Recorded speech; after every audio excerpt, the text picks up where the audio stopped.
Hello students, आज हम पढ़ेंगे अलैंगिक जनन। शैवाल में अलैंगिक जनन। पिछले वीडियो में हमने पढ़ा था शैवालों में वेजिटेटिव रिप्रोडक्शन, कायिक जनन। तो कायिक जनन में तो पादप का जो कोई भी अंश है वो उससे अलग हो जाता है, पुराना हो जाए या किसी भी तरीके से उससे अलग हो जाता है और वो नए पौधे का निर्माण कर लेता है। और उसमें कोई भी जो कोशिका द्रव्य, जो जीव द्रव्य है, उसमें कोई परिवर्तन नहीं आता क्योंकि पादप का ही वो टुकड़ा होता है और नया पादप बनाता है। अलैंगिक जनन में थोड़ा सा परिवर्तन होता है, उसमें जीव द्रव्य है वो थोड़ा सा नया हो जाता है, रिजुवेनेट हो जाता है, उसका कायाकल्प हो जाता है और नया प्रोटोप्लास्ट बन के कोशिका में से बाहर निकलता है। तो इस तरह से बीजाणु के रूप में बाहर निकलता है वो, और ये बीजाणुओं द्वारा जो जनन है वो अलैंगिक जनन एल्गी में होता है।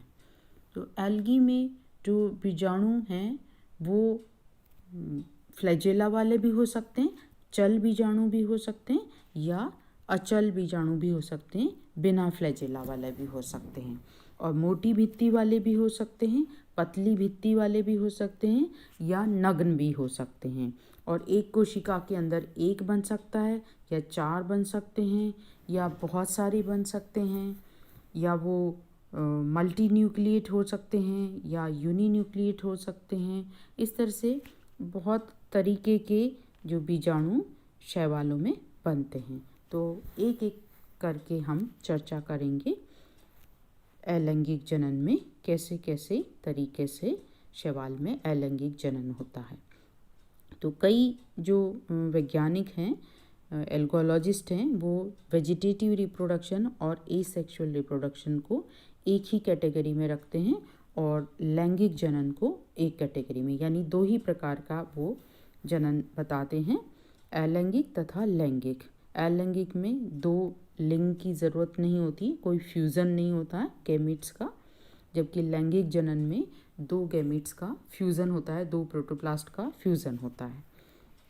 तो यहाँ हमने जो अलग बताते हैं अलैंगिक जनन का, उसका उनका मतलब है कि यहाँ पे जो प्रोटोप्लास्ट है वो रिलीज़ होता है एक सेल से बाहर और फिर वो नया प्लांट बनाता है, जबकि वेजिटेटिव रिप्रोडक्शन में कोई प्रोटोप्लास्ट का रिजुवेनेशन नहीं होता, प्रोटोप्लास्ट रिलीज़ नहीं होता सेल से, जबकि प्लांट का जो थैलस का ही टुकड़ा होता है जो अलग हो जाता है और नया प्लांट बनाता है।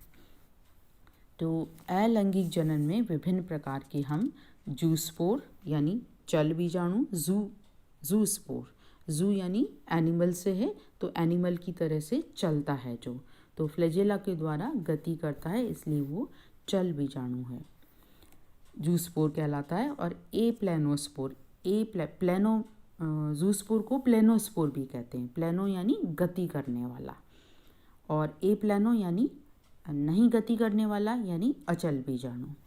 और ऐसे ऑटोस्पोर होते हैं, ऑटोस्पोर यानी जनकाभ बीजाणु, यानी जो जनक के जैसे होते हैं, बिल्कुल जो पेरेंट जो थैलस है उसका जैसा ही अगर स्पोर है तो उसको जनकाभ बीजाणु कहते हैं। ऐसे सुप्त बीजाणु होते हैं हिप्नोस्पोर, जो कि मोटी भित्ति वाले होते हैं, सुप्त अवस्था में रहते हैं विपरीत परिस्थितियों में। अंतः बीजाणु होते हैं जो कोशिका के अंदर बनते हैं, ये ब्लू ग्रीन एल्गी में बनते हैं। तो इस तरह के अनेक प्रकार के बीजाणु हैं, एक एक करके हम पढ़ेंगे। सबसे पहला है जूस्पोर, चल बीजाणु। ये सबसे अधिक अपनाया जाने वाला तरीका है जो अधिकांश सभी वर्गों में शैवालों में पाया जाता है। सिर्फ रोडोफाइसी में नहीं मिलेगा ये, क्योंकि रोडोफाइसी में जूस फ्लैजेला अनुपस्थित होते हैं, और किस में नहीं मिलेगा, ब्लू ग्रीन एल्गी में। हमने जनरल कैरेक्टर्स क्लासिफिकेशन पढ़ा था, उसमें पढ़ा था ये कि ब्लू ग्रीन एल्गी में फ्लैजेला नहीं पाए जाते और रोडोफाइसी में फ्लैजेला नहीं पाए जाते, तो जूस्पोर उसमें नहीं बनेंगे। बाकी सभी ग्रुप्स में, अधिकांश ग्रुप्स में एल्गी में चल बीजाणु के द्वारा जनन होता है। ये एक कोशिकीय होते हैं और छोटे होते हैं और नग्न होते हैं, इनके ऊपर कोशिका भित्ति का अभाव होता है। तो ये जूस्पोर, ये इसमें चित्र में दिखाया है जूस्पोर, जिसमें 2 फ्लैजेला हैं। कुछ एल्गी हैं जिनमें 4 फ्लैजेला भी होते हैं। कुछ जैसे ये उडोगोनियम का नीचे चित्र दिखाया है एफ, इसमें पूरी एक फ्लैजेला का चक्र बन रहा है, रिंग बन रही है। ये वाउचीरिया है, ये सिंग जूस्पोर है जिसमें बहुत सारे फ्लैजेला हैं। तो फ्लैजेला की संख्या या इधर जो एक्टोकार्पस है उसका ये जो बीजाणु है उसमें 2 फ्लैजेला हैं, एक आगे की तरफ है, एक पीछे की तरफ है। तो इनके जो फ्लैजेला की संख्या और उनकी पोजीशन वो अलग अलग हो सकती है, लेकिन चल बीजाणु में सभी में फ्लैजेला पाए जाते हैं। तो ये कोशिका के अंदर बनते हैं। तो जिस कोशिका के अंदर ये बनते हैं उसको बीजाणुधानी बोलते हैं। तो जूस्पोरेंजिया कहते हैं, चल बीजाणुधानी जूस्पोरेंजिया। जूस्पोरेंजिया में से फिर ये बाहर निकल जाते हैं और फिर कुछ देर तक ये स्विम करते हैं। कुछ घंटे से लेके 1-2-4 दिन तक ये घूम सकते हैं पानी के अंदर, और उसके बाद फिर ये रुक जाते हैं कहीं भी जहाँ इनको अच्छी जगह मिल जाती है, अच्छा अधोस्तर मिल जाता है, सबस्ट्रेटम मिल जाता है, तो वहाँ ये चिपक जाते हैं। फिर उनकी जो फ्लैजेला विलुप्त हो जाते हैं और फिर ये चारों तरफ भित्ति सीक्रेट कर लेते हैं। अभी तो ये नग्न है जूस्पोर, मतलब सेल मेम्ब्रेन है इनके चारों तरफ, सेल वॉल नहीं है। फिर भित्री फ्लैजेला विलुप्त हो जाते हैं, भित्ति का श्रवण हो जाता है चारों तरफ, उसके बाद ये डिवीज़न के द्वारा नया थैलस बना लेते हैं। दूसरे प्रकार का जो स्पोर हैं, अलैंगिक स्पोर हैं, वो है अचल बीजाणु। तो पहले प्रकार के ये जूस्पोर जो हैं वो सभी ग्रुप में पाए जाते हैं। कुछ एग्जाम्पल हैं इनके, जैसे यूलोथ्रिक्स है, एक्टोकार्पस है, उडोगोनियम, ड्रेपार्नेलियोप्सिस, वाउचीरिया, इन सभी एल्गी में जूस्पोर पाए जाते हैं, चल बीजाणु पाए जाते हैं। तो अचल बीजाणु भी इन्हीं सभी में पाए जाते हैं। अचल बीजाणु के उदाहरण भी वही हैं, एक्टोकार्पस है, यूलोथ्रिक्स है, ड्रेपार्नेलियोप्सिस, उडोगोनियम, वाउचीरिया, क्योंकि ये थोड़ा विपरीत परिस्थिति में बनते हैं। जैसे ही जल की कमी होने लग जाती है पानी में, तो ये फ्लैजेला उसमें नहीं बनते। जैसे ही कोई कोशिका है उसके अंदर बीजाणुधानी है, जो बीजाणुधानी के अंदर प्रोटोप्लास्ट है वो छोटे छोटे टुकड़ों में बंट जाता है, बहुत सारे न्यूक्लियस बन जाते हैं, न्यूक्लियस का डिवीज़न होता है और हर न्यूक्लियस के चारों तरफ थोड़ा थोड़ा सा साइटोप्लाज्म इकट्ठा हो जाता है और उसके चारों तरफ फिर वो मेम्ब्रेन बन जाती है। तो इस तरह से एक कोशिका के अंदर, जो इसको हम बीजाणुधानी कहते हैं, उसके अंदर बहुत सारे बीजाणु बन जाते हैं।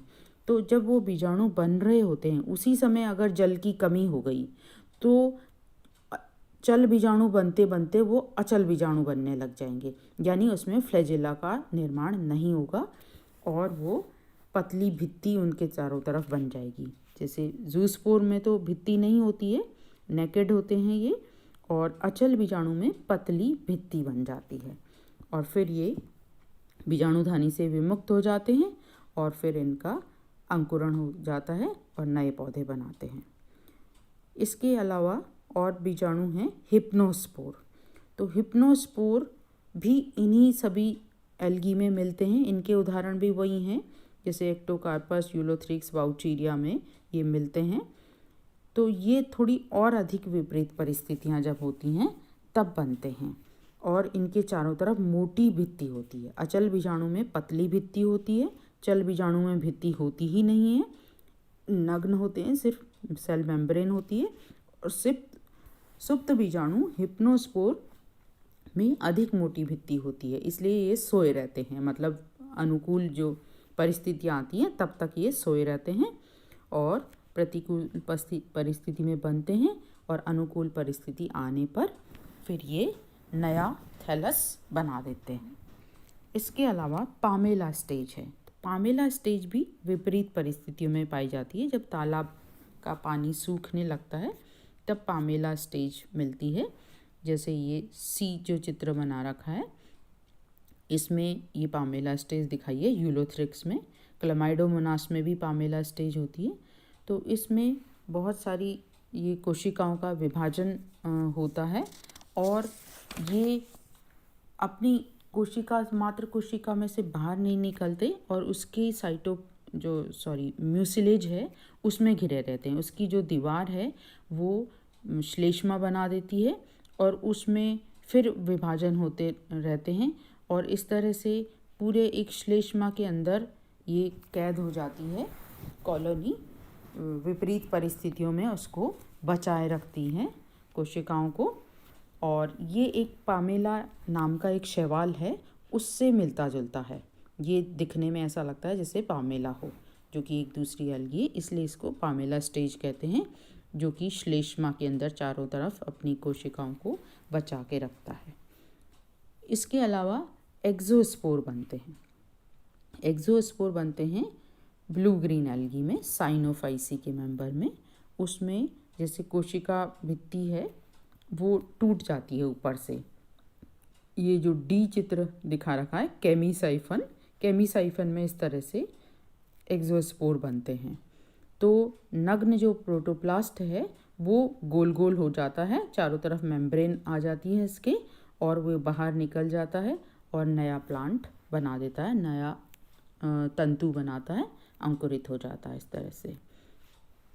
ऑटोस्पोर ये बन रहे हैं, जैसे ये बना रखा है इसके अंदर क्लोरेला में। तो ऑटोस्पोर हैं एक तरह से जनकाभ, मतलब जो यूनिसेलुलर एल्गा है क्लोरेला।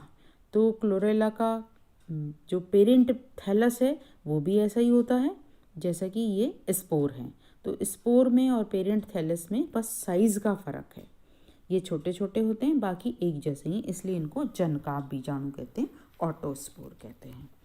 टेट्रास्पोर, ये टेट्रास्पोर बन रहे हैं, एक बीजाणुधानी है जिसको टेट्रास्पोरेंजियम कहते हैं, उसमें 4 ही स्पोर बनते हैं।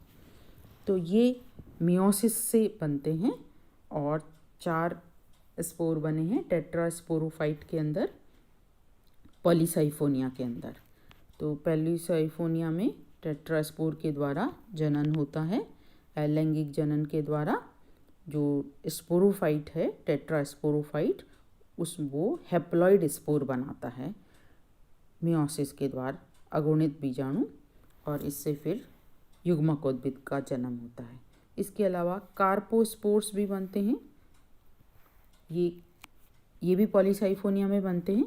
तो पॉलीसाइफोनिया में जो गेमिटोफाइट है, गेमिटोफाइट के ऊपर जब रिप्रोडक्शन होता है, लैंगिक जनन होता है, लैंगिक जनन के बाद जाइगोट बनता है और जाइगोट में फिर विभाजन से एक नया प्लांट बनता है कार्पोस्पोरोफाइट, जो कि गेमिटोफाइट के ऊपर ही पैरासाइट होता है। और इस कार्पोस्पोरोफाइट में कार्पोस्पोर बनते हैं। तो इन कार्पोस्पोर के फिर अंकुरण से नया प्लांट बनता है गेमिटोफाइट।